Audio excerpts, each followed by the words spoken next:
What's good, everybody? It's your boy JTL, opposite from the norm. Before I get started, make sure you like, get ready to share, comment, and definitely make sure you subscribe. So this has been the $1,000,000 question that I think a lot of people wanted to see answered by Mr. former President Barack Obama.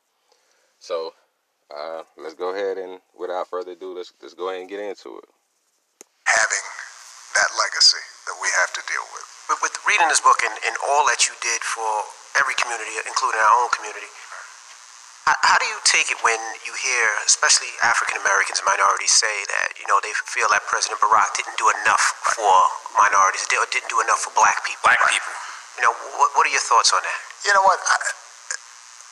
I understand it because when I got elected, there was so much excitement and hope. And I also think that we generally view the presidency as almost like a monarchy, in the sense of, well, once the president's there, he can just do whatever needs to get done. And if he's not doing it, then it must be because he didn't want to do it. Well, we see it with Trump, so he does what he wants to do, so people assume. Well, right, because he breaks laws. Right. And or disregards the Constitution. But look, I think that anybody who goes into public life, they need to understand that, yeah, you're going to get criticized, because that's just the nature of it. If you don't want that, then you shouldn't be in that business. The good news for me was that I was very confident in what I had done for black folks, because I had the statistics to prove it, right? So by the time I left office, you had seen 3 million African Americans have health care that didn't have it before. You had seen the incarceration rate, the number of black folks in prison, drop for the first time in years. You had seen the juvenile correction system, 30% fewer people in there. You had seen black poverty drop to its lowest level since 1968. You had seen black businesses rise. You had seen black income go up. So I could just look at the data and I could say millions of black folks were better off at the time I left office than when I came in. And what I have to accept, and I think what any president has to accept, is the fact that, okay, so I got 20 million people health care, but there's still 10 million out there who don't have health care, because Republicans blocked me from doing everything I wanted to do with Obamacare, because some states didn't, accept Medicaid dollars, even though it wasn't going to cost them a dime, just because they wanted to oppose me. So if you're black and you're one of those 10 million who didn't get health care because they live in a state that didn't accept the money we were giving them, I can understand why they would be upset. How come things didn't change? I think people want to know, like, what did you do specifically for black people? Not the rising tide lifts all boats types of rhetoric, because we all know black people's boat got a hole in it. So the systemic things that were done to black people to put us in these positions, we need specific systemic things to get us out. So, well, but what I'm saying, Charlamagne, is black poverty dropped faster than everybody else. Black incomes went up more than a lot of other folks. So, the issue is sometimes we just didn't go around advertising that, because, once again, the goal here is to build coalitions where everybody is getting something so that they all feel like they've got a stake in it. But a lot of my policies were targeted towards people most in need. Those folks are disproportionately African American. Now, there are some things that, for example, us having a civil rights division in the Justice Department that actually took seriously civil rights and imposed consent decrees on places like Ferguson and change sentencing guidelines so that we didn't max out on sentencing for all nonviolent drug offenses, but change the incentives so that prosecutors were judged not by how long of a sentence you got, but did you get a proportional sentence? Was it a fair sentence? Those kinds of changes that we made, that's why I say there's a reason why the federal prison population dropped. By the way, at the same time, the crime also dropped, right? So we were able to show that you can have a smart strategy in terms of reducing crime without expanding incarceration. But the truth of the matter is, Charlamagne, at the end of the day, there is no way in 8 years to make up for 200 years. Absolutely. And the question is constantly, how are you going to,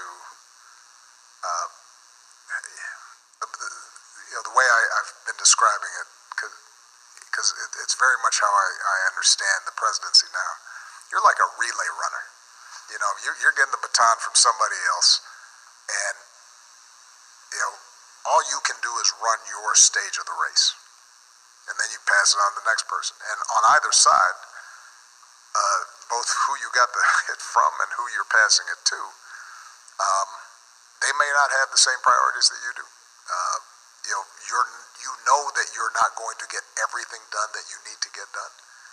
But what you got to do is do your best to get as much done as possible, and I think that's what we did. Would you say that your intention with this book? All right, so if y'all didn't get what he said, maybe you can start over the video. But I'm gonna point out a few things he pointed to. One of the main things I think we have to really pay attention to. You know what I'm saying? My people got to pay attention to. He said something very, very, very important, and I want to make this point prolific because he said certain things that he did, like with Obamacare.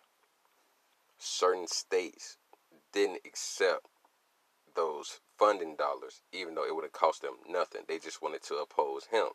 If you look at states like Arizona, or if you look at certain states like even here in Florida, I think we accepted it though.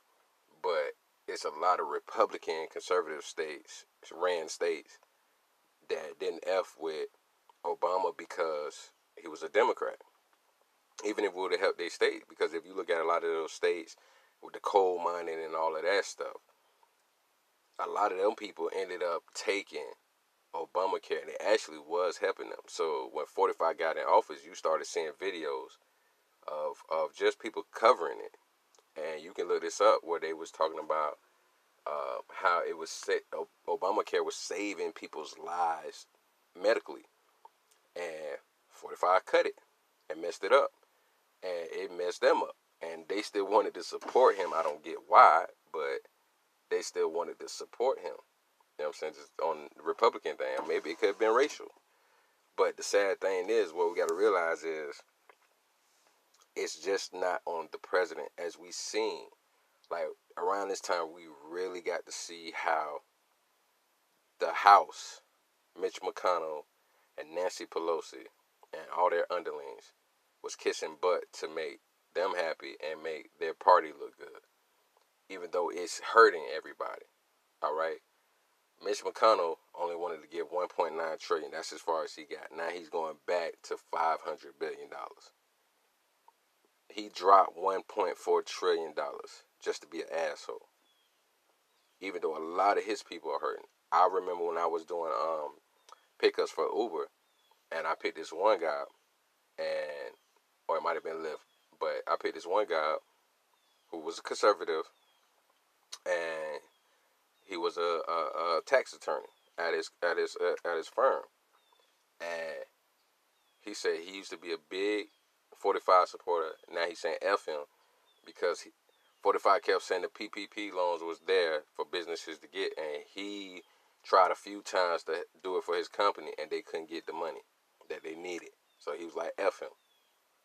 And the sad thing is that what we don't realize as black people, that's one of the biggest issues. Like I said, we got to see how the House kept fighting with each other, even though you got all these people that's hurting. You got even conservatives and Republicans that are hurting, and Mitch McConnell is still playing this game. You got Democrats, of course, that's hurting. Nancy Pelosi is still playing this game. So you seen 45 had to come out and do just a little thing that lasted like a month and a half, 2 months for the employment situation, which he may have did just to get more votes, whatever, like he did with the stimulus. But it's possible. It's very, very much so possible that even though you got Obama trying to do something, a lot of things got blocked. You get what I'm saying? And not making an excuse for it, but what we got to realize, I want this point to be prolific. It doesn't matter who's in the house. If we're not having our shit together and doing things that we need to do, it doesn't matter. And he made a great point. 8 years is not going to change 200 years. And then if you see how much blockage he got from the other side, it didn't matter what he tried to do if they keep opposing these bills and don't want to be bipartisan, right? So when you see conservatives like Candace Owens and all these people, they're saying, basically letting black people know, even though a lot of them are black, the reason why we don't rock with y'all like that is because y'all have nothing to offer. All right, so we look at people making jokes that Obama helped the gay community more than he helped the black community. This is what you got to realize. There's a lot of gay people that are conservatives. And they know to put their money out and invest and make it worth something. Like all them gay people that everybody made fun of when we was younger, me included, being ignorant. You see they got this shit together. Or look at like with nerds. We made all these fun of nerds that may have been, in school learning and all of that, uncool. But look at the position they're in. Look at how they probably did Bill Gates when he was growing up. But look at who Bill Gates turned into. Bill Gates. All these people that we cracking on making jokes on. Look at Elon Musk. Who is he nowadays? Elon Musk. So it's the same way. You made fun of the gay community. They're like, all right, it's all good. We're going to take it and scribe. Now they're in better positions of power than we are. And their fight hasn't been long as our fight has been. For all these hundreds of years, these centuries. But they took what they had and worked to get more and mobilized together. And they have their issues. You see the transgenders versus the gay community and all of that, and blacks in it, and the racism that they talk about that still goes on it. But they mobilizing together. So if we want things to happen for us, we have to realize the president is not going to give it to us. It don't matter what Biden says. It don't matter what 45 says. Because you got to think about this also. 45 did a lot to help out HBCUs. So did Bush Jr. These are things that they do to make themselves look good. Because on the other hand, while we saying 45 did so much for the black community, in which black people don't really do their research, you just listen to him soundbite it all the time. When he put in, and me and my partner did show this, when he put in all the federal judges that he put in, he even put a judge in there that has no background in being a judge at all whatsoever, never been a judge. No real track record. None that exists. What you think they're going to do with him putting federal conservative judges in there? What you think is going to happen? You say I did this for black people. I released all these black people. But when these judges get in, they can make decisions that the president can't make. But he knows that putting them in office, that is going to carry the agenda that they want. So what we got to realize is black people, we can stay mad at Obama. We can be mad at Joe Biden and Kamala Harris and all that. And, Kamala, whatever, how you say her name. But it's up to us to get together, get our stuff together and mobilize. And I know this may go over a lot of people here, the majority. But I know God willing, Lord gonna bless the people that need to hear this and get it and grab that baton and run with it so they can help spark other brains is gonna get it.